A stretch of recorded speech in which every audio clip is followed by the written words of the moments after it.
Understanding the idiom, be all at sea. Hello, everyone. Welcome to our English language learning series.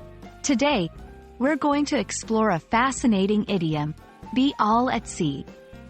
It's a phrase that paints a vivid picture, but what does it really mean? Let's dive in and find out.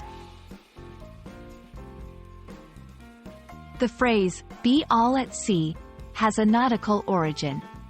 It dates back to a time when navigation was much more challenging. Without modern navigation tools, sailors often found themselves lost at sea, unsure of their position. This feeling of confusion and lack of direction is the essence of the idiom.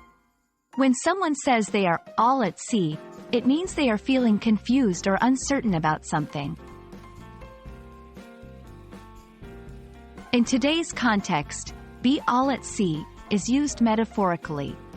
It describes a state of confusion or disorientation in any aspect of life, not just navigation. For example, if someone is starting a new job and they say they're all at sea, they mean they're feeling overwhelmed or unsure about their new responsibilities. Let's look at some examples to understand how to use this idiom.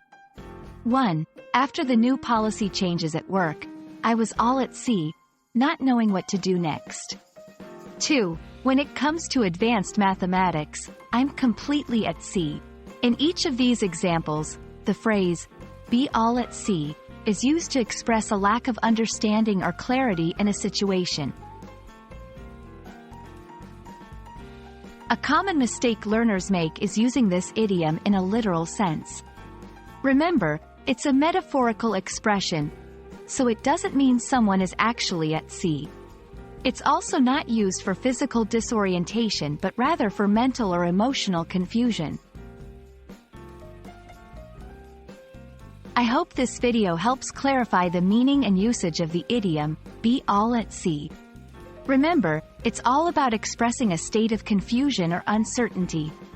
Thanks for watching, and I hope this makes your journey in English language learning a little less at sea.